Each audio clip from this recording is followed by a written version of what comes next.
যিনি জীবন দিলেন, যিনি আবার মৃত্যু দিবেন, যিনি আমাদের রিজিকের ব্যবস্থা করেছেন, রিজিক দেওয়ার মালিক কে? এই ভাষার লোক কথাই বলতেছে না কি বাবা? রিজিক দেওয়ার মালিক কে? রিজিক দেওয়ার মালিক একমাত্র আল্লাহ পাক। যিনি জীবন দিলেন, যিনি মৃত্যু দিবেন, যিনি আমাদেরকে রিজিক দিয়েছেন। ও মুসলমান, এবার বলো দুনিয়ার মধ্যে তোমার চলাফেরা হবে কার কথা মতো? আজ কিন্তু কমপ্লিট।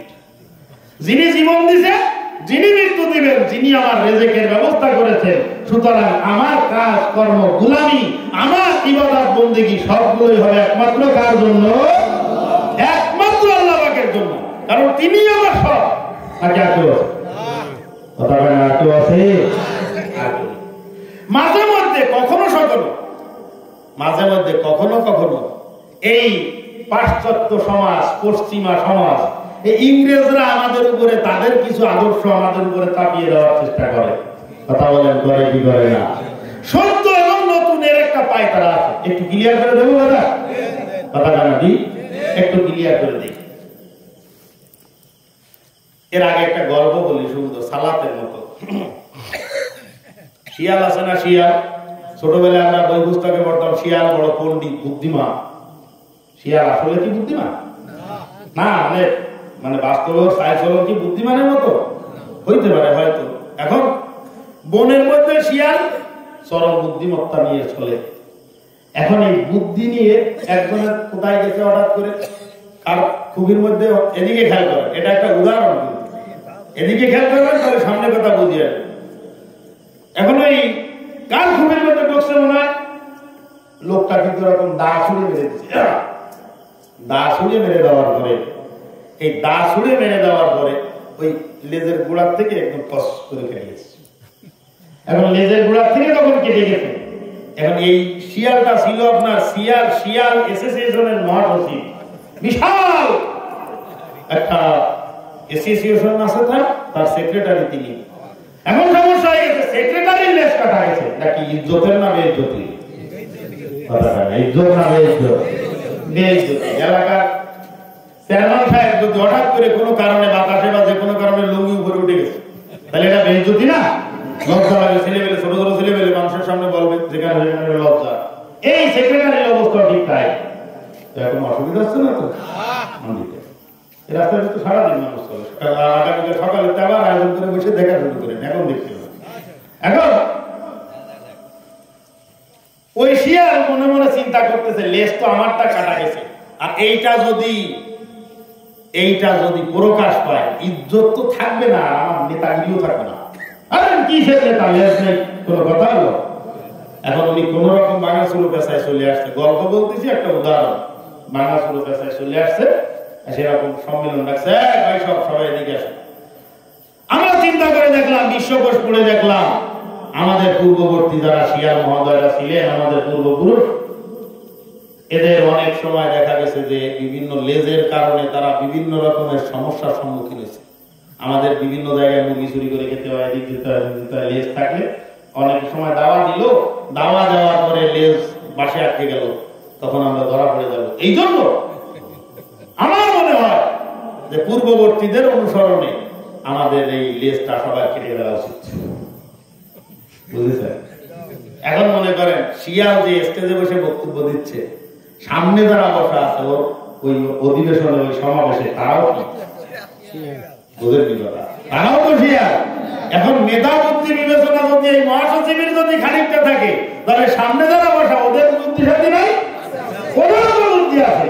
সামনের থেকে একটা দাঁড়াইছে, স্যার এক মিনিট, আপনি একটু আগে দেখেন আপনার লেজে কোনো সমস্যা হয়েছে কিনা, আপনার লেজ ঠিক আছে কিনা একটু দেখতে চাই। ও দুনিয়ার মুসলমান, সামনের শিয়াল বলতেছে, আমরা বিশ্বকোষ পড়ে দেখেছি, আমাদের পূর্ববর্তী শিয়ালগণ কোন রকম যদি বিপদে পড়ে থাকে, অন্য কারণে পড়েছে, লেজের কারণে তারা বিপদগ্রস্ত হয়েছে, এমন কোন ইতিহাস পৃথিবীতে নাই। আমাদের পিছনে যারা ছিল, তারা লেজের কারণে কোনোদিন বিপদে পড়ে নাই। কোন একটা অপকর্ম করতে গিয়ে হয়তো তোমার লেজটা কর্তৃত হয়ে গেছে, যার কারণে তুমি আমাদের সকলের লেজ কর্তন করার চেষ্টা করতেছো। তোমার লেজটা আগে দেখাও, তোমার লেজ ঠিক আছে কিনা, তারপরে গিয়ে আমরা আমাদের লেজ কাটার কথা চিন্তা করবো। ও মুসলমান, ইউরোপের মানুষ শেষকে ফ্রি করে দেওয়ার কারণে মহিলা অধিকার দিয়ে। একটা পুরুষ যেমন বাজার ঘাটে যেখানে সেখানে কামাই রোজগার করার জন্য অফিস আদালত করে বেড়ায়, আবার মহিলারাও তারা সমান অধিকারের নামে তারাও কিন্তু এরকম বাজার ঘাটে যেখানে সেখানে ব্যবসা বাণিজ্য বিভিন্ন কিছু করে বেড়ায়। 2013 সালের একটা জরিপ, সেই জরিপ মতে প্রত্যেক বছর 84,000 জারজ সন্তান, অবৈধ সন্তান আমেরিকার জমিনে পয়দা হয়। জোরে বলেন নাউযুবিল্লাহ। 2013 সালের রিপোর্ট অনুযায়ী প্রতি বছর 84,000 অবৈধ সন্তান সেখানে ভূমিষ্ঠ হইতেছে। কিসের কারণে?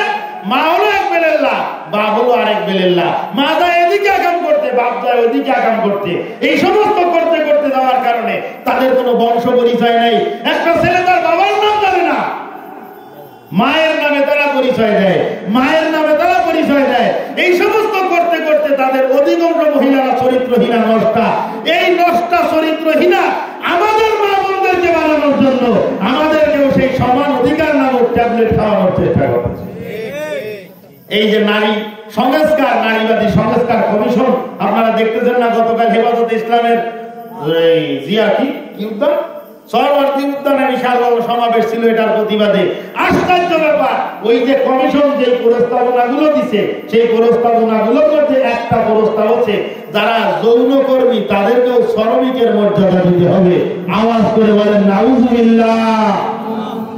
যুক্তি কি? যারা আকাম করে টাকা উপার্জন করে, শরীর বিক্রি করে। আমার কথা কি বুঝেছেন? এইরকমদেরকে এদেরকে কি দিতে হবে? শ্রমিকের মর্যাদা দিতে হবে। শ্রমিকের মর্যাদা কেন দিতে হবে? তারাও সংখ্যায় অনেক। তাহলে এখন আমি বলি, চোর আছে না আমাদের সমাজের মধ্যে? চোর নাই? এই চোরদেরকেও তাহলে তো তারাও তো পরিশ্রম করে মানুষের টাকা পয়সা ছিনতাই করে, চুরি করে, ডাকাতি করে, এদেরকেও তাহলে তো শ্রমিকের মর্যাদা দেওয়া উচিত। এই ধরনের নারী এবং পুরুষের সমান অধিকার, এই ট্যাবলেট যতই পশ্চিমারা আমাদেরকে খাওয়ানোর চেষ্টা করুক, আমি যদি বিশ্বাস করি যে আমার সৃষ্টিকর্তা একমাত্র, সবাই বলেন আমার সৃষ্টিকর্তা একমাত্র, আমার সৃষ্টিকর্তা একমাত্র আল্লাহ পাক, এইটা যদি আমি বিশ্বাস করি তাহলে জীবনে তাদের ট্যাবলেট আমার গলায় ঢোকানো সম্ভব? আদৌ সম্ভব না। এতে করে কি হয়?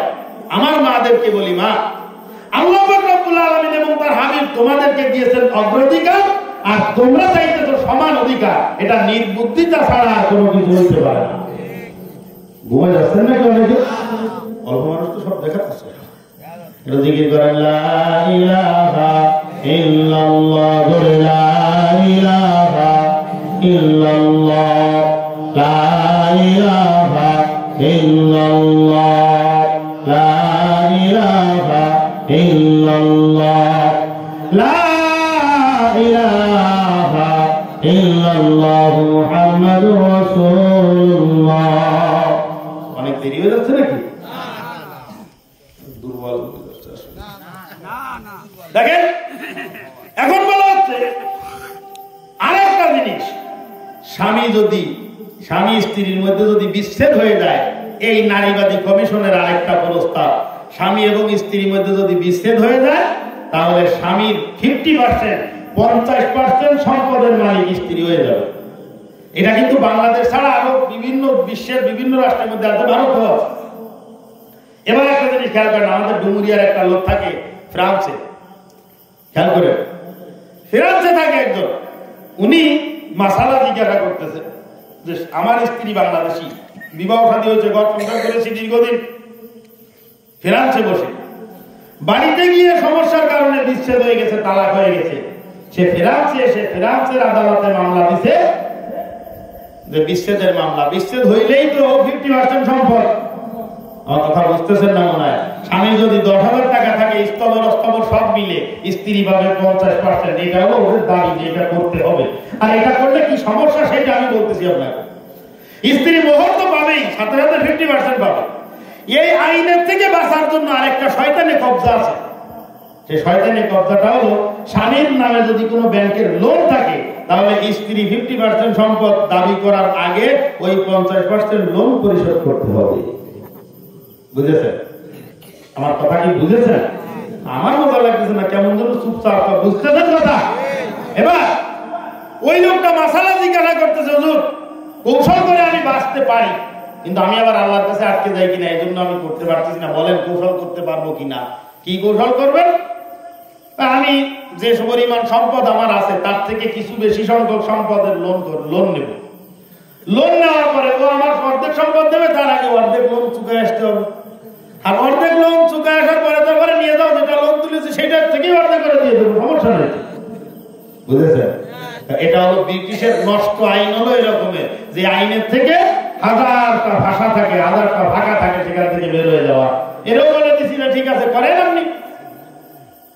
এরকম কৌশল করে 30 লাখ টাকা, 30 লাখ ডলার লোন নিছে। লোন নেওয়ার পরে এবার বলতেছে ঠিক আছে তাহলে 15 লক্ষ ডলার আগে পরিশোধ করো, তারপরে গিয়ে তুমি অর্ধেক সম্পদ দাবি করবা। এই লোকটা টোটাল মিলে সম্পদ আছে মনে হয় 28 বা 27 লক্ষ ডলার। তাহলে 28 বা 27 লক্ষ ডলারের মালিক, ওইখান থেকে 12.5 লক্ষ মহিলা পাবে, 12.5 বা 13 লক্ষ মহিলা পাবে। মহিলা পাওয়ার আগে 15 লক্ষ ওইখানে দিতে হবে, তারপরে গিয়ে এখান থেকে 13 লক্ষ। ভালো হয়েছে না? এই জন্য এই যে কমিশন, এই নারীবাদী কমিশন আমাদের সর্বাধিক সর্বোচ্চ পর্যায়ে একজন মুসলমান জীবিত থাকতে এই জিনিস, এই নোংরা আইন এই পবিত্র ভূমিতে, বাংলার জমিতে প্রতিষ্ঠিত হইতে দেওয়া যাবে? কথা বলেন যাবে? যাবে না। এই কথাগুলো আমি বললাম এই কারণে যে আপনি যদি এই কথা কিয়ামতের দিন বলতে না পারেন। আমি তো বলতাম না, হযরত করিমের মহব্বত করতাম, ডাক্তার ওয়াজ করতে আসতো, ভালো মন্দ খেয়ে টাকা নিয়ে চলে যেত, আমাদের কোনোদিন কথাগুলো বোঝায় নাই। এই জন্য বলে দিলাম, আমার দায়িত্ব শেষ বাজার খেয়াল করে। এরকম 10টা বিষয় আছে যেটা স্পষ্ট কোরআন এবং সুন্নাহ বিরোধী। আমি সবগুলোর ব্যাখ্যা দিতে যাবো না, অনেক লম্বা কথা, ওদিকে আমি যাচ্ছি না। আমি শুধু আমার মা বোনদেরকে বলতেছি, তোমরা বলে এই ভাবরে পড়ো না।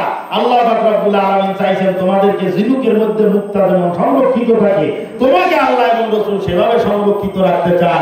এই পুরুষ জাতিকে তোমার সেফটি হিসাবে, তোমার চতুর্পাশে লৌহবর্ম হিসাবে, তোমার সামনে ঢাল হিসাবে আল্লাহ পাক রব্বুল আলামিন এই পুরুষ জাতিকে তৈরি করেছেন। বলেন সুবহানাল্লাহ।